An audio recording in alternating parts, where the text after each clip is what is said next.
Hello everyone, welcome back to true maths. चलिए, ये बहुत इंपॉर्टेंट आईसीएसई क्लास 10 का क्वेश्चन हम सॉल्व कर रहे हैं। ठीक है, find the coordinate of the triangle the middle points of whose sides are 0, 1/2, 1/2, 1/2 and 1/2, 0। ठीक है, चलिए सबसे पहले आपको एक क्वेश्चन समझाता हूँ। हमें एक ट्राइंगल गिवन है, ट्राइंगल ए, बी और सी। ठीक है, और मुझे इनके जो वर्टिसेस हैं, वर्टिसेस मीन्स होता है कोने। ये ए, ये वाला जो कॉर्नर है, ये जो बी कॉर्नर है और ये जो सी कॉर्नर है। आपको इन कॉर्नर्स के निकालने कोऑर्डिनेट्स। कोऑर्डिनेट्स मतलब एक्स वाई जो एक्सेस पे कोऑर्डिनेट्स होते हैं। ठीक है, और आपको इनकी साइड्स के मिड पॉइंट के कोऑर्डिनेट्स गिवन है।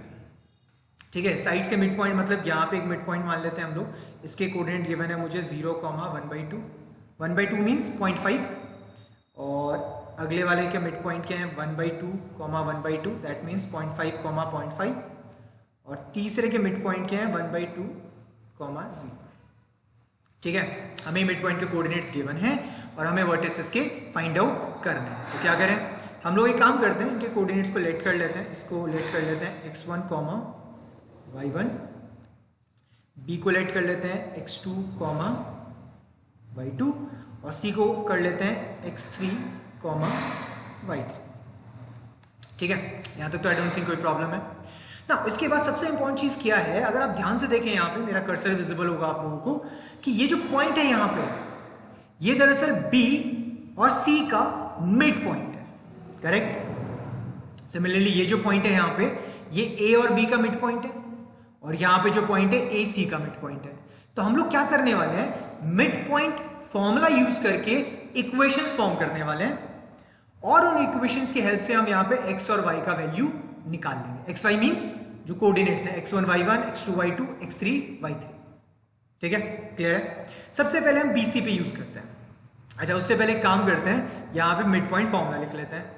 तो मिड पॉइंट फॉर्मूला क्या होता है? मिड पॉइंट फॉर्मूला, अगर कोई इस तरीके की लाइन है, ठीक है, और उसमें दो कोऑर्डिनेट्स हैं x1, y1, और इसके कोऑर्डिनेट है x2, y2, और इसका मिड पॉइंट है जिसके कोऑर्डिनेट है x एंड y। कैसे निकलता है x एंड y? तो x कोऑर्डिनेट निकालने के लिए आप क्या करते हैं, x1 प्लस x2 अपॉन 2 करते हैं, और y कोऑर्डिनेट निकालने के लिए y1 प्लस y2 अपॉन 2 करते हैं। सिंपल। ये आई थिंक सभी लोगों को क्लियर हुआ। क्लियर।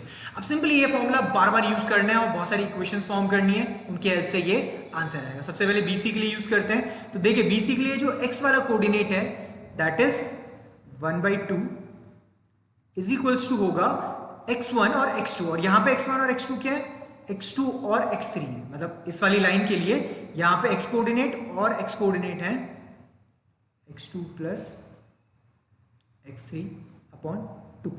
तो 2 से 2 कैंसिल हो सकता है, तो x2 plus x3 equals to 1। पहली इक्वेशन समझ आया। चलो, अब y कोऑर्डिनेट के लिए निकालते हैं। y कोऑर्डिनेट के लिए भी देखिए क्या है, कोऑर्डिनेट 1/2। देखिए मैं ये वाला फॉर्मूला लगा रहा हूं, ठीक है। y के लिए क्या होता है, y1 प्लस y2 अपॉन 2। तो यहां पे जो y1 है, सॉरी, जो y कोऑर्डिनेट है that is this plus this का हाफ। ठीक है, अगेन ये 1/2 हो जाएगा, और यहां पे हम कर सकते हैं y2 प्लस y3 अपॉन 2। तो यहां से हम अगर अगेन 2 and 2 को कैंसिल करें तो y2 plus y3 equals to 1। ये सेकेंड इक्वेशन है। क्लियर है। अच्छा, चलो अब एक काम करते हैं, सेम इसी तरीके से A और B के लिए निकालते हैं। ठीक है, नेक्स्ट स्लाइड पे चलते हैं। ए बी का कितना है, एक काम करते हैं, नेक्स्ट स्लाइड पे पहले तो ट्राइंगल बना लेते हैं, इसको कोई कंफ्यूजन ना हो।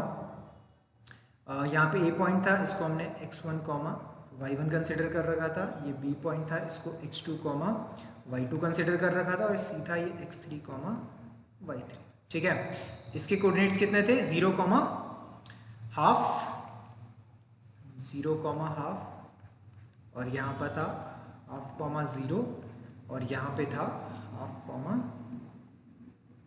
हाफ। ठीक है, चलो इसको हम लोग डिलीट करके वापस से लिख देते हैं, हाफ, हाफ। करेक्ट। इसके लिए तो आप निकाल चुके हैं। चलिए इस वाले पार्ट के लिए फाइंड आउट करते हैं। तो इस वाले के लिए देखिए जो एक्स कोऑर्डिनेट है इसको फाइंड आउट करने के लिए क्या करना पड़ेगा, मेरा कर्सर देखिए स्क्रीन पे ध्यान से, इस कोऑर्डिनेट को एक्स वाले कोऑर्डिनेट को निकालने के लिए जो मिड पॉइंट का है आपको x1 और ये ऐड करना पड़ेगा। तो 0 equals to x1 plus x2 upon 2। x1 x2 क्यों किया, क्योंकि इस कोऑर्डिनेट के लिए ये x1 हमने कंसिडर कर रखा है और ये x2 है। तो यहां से अगर हम देखें ध्यान से तो हमारी इक्वेशन आ जाएगी x1 plus x2 equals to 0। अच्छा ये 0 क्यों हुआ, बिकॉज 2 को ऐसे क्रॉस मल्टीप्लाई अगर आप करेंगे तो इक्वल्स टू वहां पे 0 हो जाएगा। थर्ड इक्वेशन हो गई। चलिए इसके लिए निकालते हैं, y के लिए 1/2 और ये हो जाएगा y1 प्लस y2 अपॉन 2। 2 से 2 कैंसिल हो गया तो y1 plus y2 equals to 1। ये फोर्थ इक्वेशन हो गई। ठीक है, अब इसके लिए निकालते हैं। तेज तो नहीं जा रहे हम लोग, हाँ ठीक है। चलो हम बहुत अगर आपको ऐसा लगता है कहीं पे कि मैं तेज जा रहा हूं तो प्लीज वीडियो को पॉज करके दोबारा से उसको रिवाइंड करके देख सकते हैं। स्टिल आई होप मैं क्लियर कर रहा हूं सारे पॉइंट्स। ठीक है, अच्छा यहां पे जो एक्स कोऑर्डिनेट है ये निकालने के लिए अगेन क्या करना पड़ेगा, half equals to x1 plus इस बार x3 है क्योंकि ये वाला कोऑर्डिनेट है मिड पॉइंट इसके और इसके लिए। ठीक है, और ये अपॉन 2 तो ये हो गया x1 plus x3 equals to 1। Fifth equation 6 निकालते हैं, यहाँ पे 0 है तो 0 इक्वल्स टू यहाँ पे हो जाएगा y1 प्लस y3 अपॉन 2। तो ये हो जाएगा y1 प्लस y3 अपॉन 0। ये हमारी 6th इक्वेशन है। ठीक है, तो टोटल बन गए 6 इक्वेशंस, 4 यहाँ पे और 2 यहाँ पे। ठीक है, तो अब आपने क्या करना है, जो x वाली इक्वेशंस हैं उन सबको ऐड करना है और जो y वाली इक्वेशंस हैं उन सबको ऐड करना है। तो यहां पे देखिए x वाली जो इक्वेशंस हैं तो आपको एक चीज रियलाइज होगा कि सब जगहों पे दो दो वैल्यूज मिलेंगे आपको। देखिए 2 तो x1 मिलेंगे यहां पे, x1 और x1, और 2 x2 मिलेंगे, एक x2 यहां पे है और एक x2 यहां पर है। आप इस सारी इक्वेशन को एक साथ लिख लेते हैं, x2 x3। एक काम करते हैं, x2 x3 इक्वल्स टू कितना है, x2 x3 इक्वल्स टू 1। ये हमारी फर्स्ट इक्वेशन है। और एक और है y2 और y3, y2 plus y3 equals to 0। I think 0 है, नहीं ये भी 1 है, ये भी 1 है। ये इक्वेशन सेकेंड है। अब आप एक काम कीजिए, x वाली जो इक्वेशन है पहली, पांचवी और तीसरी, इन सबको अगर आप ऐड करेंगे तो आपको पता चलेगा 2x 2y है, 2x1 और 2x2 है और एक x3 है। और जब आप y वाली इक्वेशन ऐड करेंगे तो 2y1 2y2 और 2y3 आएंगे। ठीक है, इन सबको ऐड करते हैं तो हमारे पास इक्वेशन आ जाएगी 2x1 plus 2x2 plus 2x3 और यहां पे ऐड करेंगे तो आ जाएगा 2। ये इक्वेशन ए मान लेते हैं।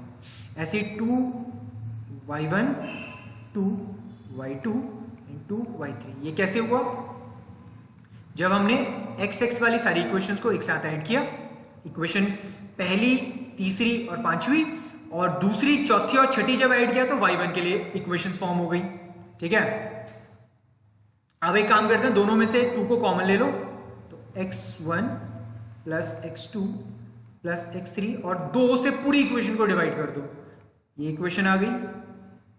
और ऐसी इसको भी अगर हम 2 से डिवाइड करते हैं तो ये भी वैल्यू चाहिए, ये बी हो गई। एक काम करते हैं, जो ऊपर वाली इक्वेशन है इनको डिलीट कर देते हैं, इसको नहीं कंसिडर करते हम लोग। ठीक है, चलो अब आपके पास ये इक्वेशन ए आ गई जिसमें x1 x2 और x3 को ऐड करके आ रहा है टोटल 1। अब इसमें से अगर हम ध्यान से देखें तो हमें पता चलेगा कि x1 और x2 का जो वैल्यू है ये एक इक्वेशन से निकल जाएगा। देखिए x1 और x2, तो x1 और x2 कितना है, 0 है। तो x1 और x2 अगर 0 है, x3 कितना आएगा, तो आपको क्या करना है, पुटिंग द, अच्छा इससे पहले आपने क्या किया, यहां लिखना पड़ेगा एडिंग इक्वेशन 1 3 और 5, और दूसरे से पहले क्या लिखना पड़ेगा, एडिंग इक्वेशन 2 4 एंड 6। ठीक है, तो आपने ऐड करके इक्वेशन फॉर्म में, अब यहां पे क्या करें, putting the values from equation, अभी इक्वेशन कौन से डाल रहे हैं हम लोग? अभी हम डाल रहे हैं ये वैल्यू थर्ड से डाल रहे हैं कि x1 और x2 का वैल्यू कितना है 0 और x3, तो यहां से हमें x3 का वैल्यू आ गया 1। क्लियर है? समझ आ रहा है आप लोगों को क्या कर रहे हैं हम लोग? ठीक है, तो अब आपने एक एक करके ऐसे वो जो 6 इक्वेशंस हैं सब में से एक एक करके वैल्यू डालनी है यहाँ पे, और आपको x1 x2 x3 y1 y2 y3 सबका वैल्यू मिल जाए। ठीक है, चलो x3 का तो आ गया, पहले वाले पे चलते हैं। और y1 और y2 कितना है? y1 एंड y2 है 1। तो अगर y1 एंड y2 1 है तो y3 का वैल्यू कितना आएगा? तो एक काम करते हैं, यहां पे हम डाल देते हैं y1 y2 का वैल्यू 1 आ रहा है, तो यहां से y3 का वैल्यू आ जाएगा 0, क्योंकि 1 में से 1 गया 0। समझ आ रहा है आप लोगों को? ठीक है, तो इस तरीके से आप सारी वैल्यूज फाइंड आउट कर सकते हैं। सिमिलरली x1 और x3 का वैल्यू 1 है, तो x1 और x3 का वैल्यू अगर 1 है तो x2 कितना होना चाहिए? अगेन x2 होना चाहिए 0। ठीक है, y1 और y3 अगर 0 है तो y1 और y3 अगर 0 है तो y2 का वैल्यू आना चाहिए 1। ठीक है, और क्या क्या हो गया? x1 रह गया बस। अब x1 के लिए क्या करें? x1 के लिए x2 और 3 है 1, क्या कर्सर दिख रहा है? तो x1 इसका मतलब 0 होगा। ऐसे ही y1 का कैसे पता करें?